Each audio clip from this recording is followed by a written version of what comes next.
નમસ્કાર. આજે આપણે ચતુષ્કોણની રચના વિશે આપણે ધોરણ 8ની અંદર અભ્યાસ કરીશું. આપણે જે રચના આજે શીખીશું એ મારી સાથે સાથે દોરતા જઈશું. ચતુષ્કોણ ABCD રચો. AB બરાબર 4 સેન્ટીમીટર, BC બરાબર 5 સેન્ટીમીટર, CD બરાબર 6.5 સેન્ટીમીટર, એટલે કે 3 બાજુ થઈ. અને બે ખૂણા તરીકે ખૂણો B બરાબર 105 અંશ અને C બરાબર 80 અંશ છે. એ 5 માપને આધારે આપણે ચતુષ્કોણની જે રચના દોરીશું. સૌ પ્રથમ આપણે કાચી આકૃતિ દોરીશું. એમાં આપણે જે વાત કરીએ એમાં 3 બાજુના માપ આપેલા છે. AB બરાબર 4 સેન્ટીમીટર, BC બરાબર 5 સેન્ટીમીટર, CD બરાબર 6.5 સેન્ટીમીટર. અને બંનેના અંતર્ગત ખૂણા B બરાબર 105 અંશ અને ખૂણો C બરાબર 80 અંશ. સૌ પ્રથમ આપણે પાયાની આકૃતિ તરીકે એની બાજુ દોરવા માટે સૌપ્રથમ આપણે કિરણ દોરીશું. જે ઉગમ બિંદુ છે એને આપણે B નક્કી કરીશું. અને જે પાયાનું માપ છે એ BC બરાબર આપેલું છે 5 સેન્ટીમીટર. તો આપણે ધ્યાન રાખીશું માપ લેતી વખતે ઉગમ બિંદુ આગળ શૂન્યથી શરૂઆત થઈ આના માપ થશે 5 સેન્ટીમીટરનું. ત્યાં આગળ આપણે બિંદુ નિર્દેશ કરીશું C અને એનું માપ થયું 5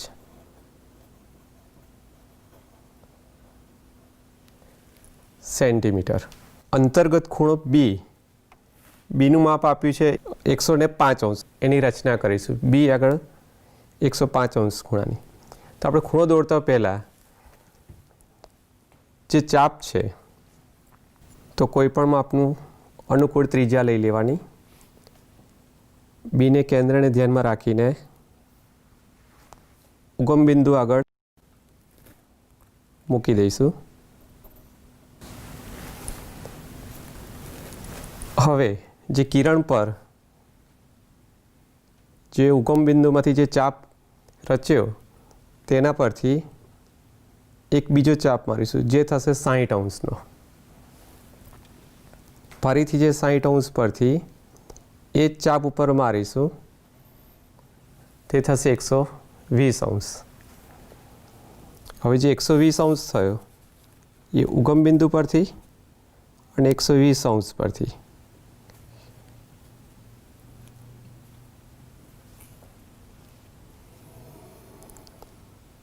એને આપણે દર્શાવીશું.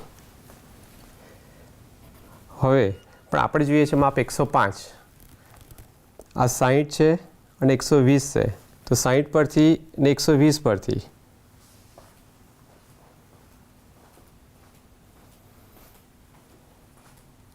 એ બંનેના ખૂણાના દ્વિભાજકની રચના કરીશું. તો 60 અંશ અને 120 અંશના ખૂણાના દ્વિભાજકથી આપણને મળે છે 90 અંશ.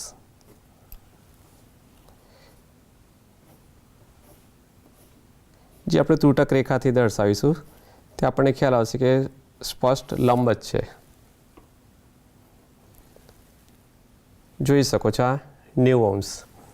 હવે આપણને 60 અંશ, 90 અંશ ને 120, જો 60 અને 120 ખૂણાની દ્વિભાજક કરીએ તો 90 અંશ મળે છે. તો એ જ રીતના આ 90 અંશ અને 120 અંશ એ બંને ખૂણાની દ્વિભાજકની રચના કરીશું તો આપણને કેટલું માપ મળશે? 105.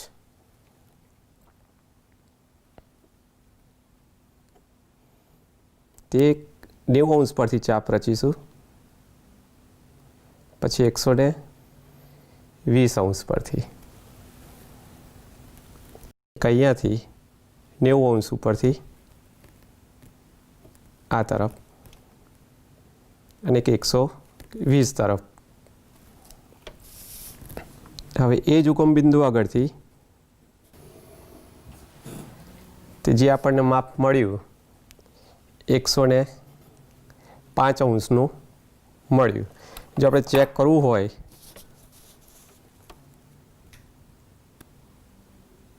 તો જોઈ શકીએ છીએ 90 અંશ મળી ગયો અને 105 અંશ. જે 100 અને 110ની વચ્ચે આવે છે 105. એટલે 105 અંશની આપણે ખૂણાની રચના થઈ ગઈ. એ આપણે અહીંયા દર્શાવીશું 105 અંશ. હવે અહીંયા જે છે સી અંશ 80 અંશનું માપ છે. જે આગળ આપણને 5 માપ આપેલા છે. ખૂણા બીનું 105 અંશ હતું. હવે સીનું માપ છે 80 અંશ. તો 80 અંશનું લેવું હશે તો આપણે કોણ માપકનો ઉપયોગ કરીશું. કોણ માપક કિરણ પર મૂકીશું અને સી બિંદુને બિંદુ આગળ મૂકતા કોણ માપક આગળથી 0, 10, 20, 30, 40, 50, 60, 70 ને 80.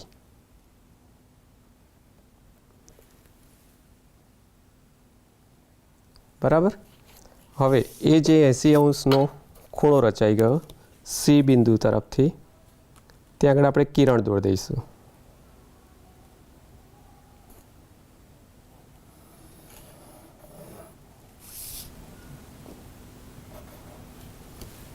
જે આપણને રચના બતાવે છે 105 અંશ અને 80 અંશ.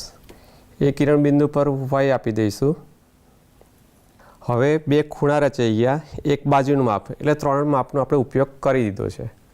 હવે આપણે આગળ જોઈશું. હવે જે આપણે AB બરાબર 4 સેન્ટીમીટરનું માપ રચીશું.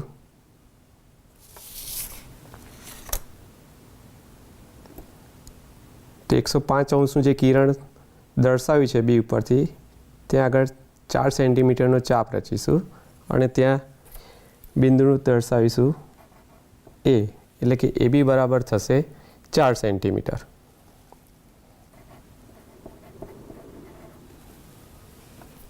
બિંદુ સી આગળ જે કિરણ દર્શાવ્યું છે એની પર માપ આપેલું છે 6.5. બરાબર. જે આપણે આગળ ABનું 4 સેન્ટીમીટર લીધું.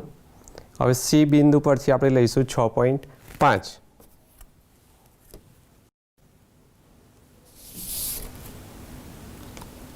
કિરણ CY ઉપરથી એક ચાપ રચીશું 6.5 સેન્ટીમીટરનો. આ રચનાની અંદર આપણે 5 માપનો ઉપયોગ કર્યો છે. સૌપ્રથમ BC બરાબર 5 સેન્ટીમીટર લીધું. ત્યારબાદ ખૂણો B બરાબર 105 અંશ લીધા. ત્યારબાદ ખૂણો C બરાબર 80 અંશ લીધું. ત્યારબાદ ચોથું માપ 4 સેન્ટીમીટર લીધું AB બરાબર.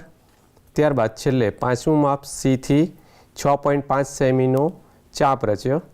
ત્યાં આગળ આપણે આપીશું બિંદુ D. ત્યારબાદ આપણે રેખાખંડ રચીશું. જે ચતુષ્કોણની રચના થઈ ગઈ ABCD, જ્યાં AB બરાબર 4 સેન્ટીમીટર, BC બરાબર 5 સેન્ટીમીટર, CD બરાબર 6.5 સેન્ટીમીટર, ખૂણો B બરાબર 105 અંશ અને C બરાબર 80 અંશ. આ રીતે 3 બાજુ અને 2 ખૂણાના માપને આધારે ચતુષ્કોણની રચના થઈ શકે છે. હવે એ જ રીતના આપણે ફરીથી બીજી એવી જ રચના જોઈએ, જેમાં ચતુષ્કોણ TRUE ટ્રુ રચો, જેમાં TR બરાબર 3.5 સેન્ટીમીટર, RU બરાબર 3 સેન્ટીમીટર, UE બરાબર 4 સેન્ટીમીટર અને ખૂણાને આધારે R બરાબર 75 અંશ અને U બરાબર 120 અંશ છે. તો સૌપ્રથમ આપણે હમણાં આગળ શીખી ગયા તેમ કાચી આકૃતિ દોરીશું. તો સૌપ્રથમ આપણે RU બરાબર 3 સેન્ટીમીટરનું માપ ફૂટપટ્ટીના માપને આધારે લઈશું. તો પહેલાં તો આપણે સૌપ્રથમ કિરણ દોરી દેવીશું. કિરણ છે એનું ઉદ્ભવ બિંદુ છે ત્યાં આગળ આપણે નામ આપી દઈશું R. પછી ત્યારબાદ આપણે એને 3 સેન્ટીમીટર લઈશું, ત્યાં આગળ U લખીશું અને એનું માપ હતું 3 સેન્ટીમીટર. ખૂણો આરનું માપ 75 અંશ છે, તો કોઈ પણ માપનું અનુકૂળ ત્રિજ્યા લઈ લેવાની. આરને કેન્દ્રને ધ્યાનમાં રાખીને એ યુ કરતાં આગળ લેશો કાં તો પાછળ લેશો. કોઈ કેન્દ્રને ધ્યાનમાં રાખીને એની અનુકૂળ ત્રિજ્યા માપનું લઈને તેની રચના કરીશું.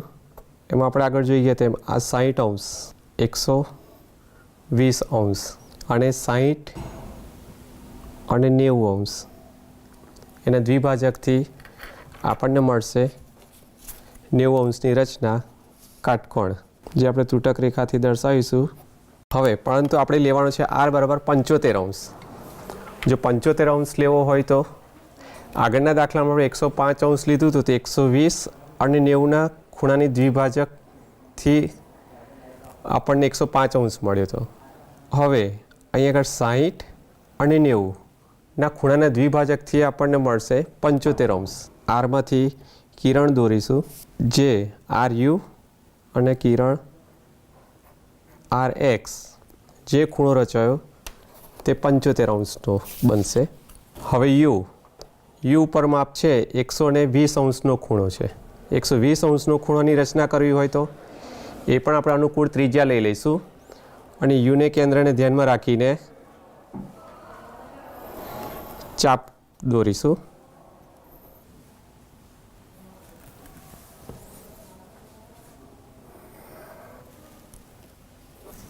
જે હવે યુ પરથી દોરવાનું છે.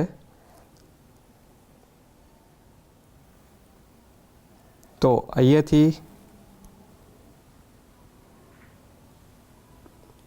આ સાઈડનો ચાપ થશે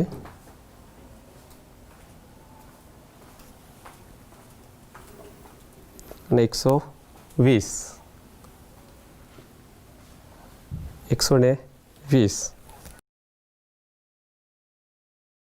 યુને ધ્યાનમાં રાખીને યુ પરથી કિરણ દોરીશું, એને આપણે યુ વાય કહીશું. જે RU અને UY એ અંતર્ગત જે ખૂણો રચાયો 120 અંશનો રચાયો. આર્કનું માપ 75 અંશ મળ્યું. યુનું માપ 120 અંશની રચના કરી. ત્યારબાદ હવે આપણે આગળના દાખલામાં જોઈએ એમ RT એનું માપ હતું 3.5 સેન્ટીમીટર. જે માપ છે 3.5 એ ટ્રુ છે. એમાંથી TR એટલે R ઉપરથી 3.5નો ચાપ મારીશું કિરણ RX પર અને એને નામ આપીશું બિંદુ T. ત્યારબાદ એની સામેની બાજુ TRની સામેની બાજુનું માપ છે UE, એનું માપ છે 4 સેન્ટીમીટર. એટલે યુ ઉપરથી 4 સેન્ટીમીટરનો આપણે ચાપ લઈશું. યુ ઉપરથી કિરણ UY ઉપર 4 સેન્ટીમીટર, જે આપણને મળશે બિંદુ E મળશે. તે બિંદુ T અને બિંદુ E થી આપણે એક રેખાખંડની રચના કરીશું.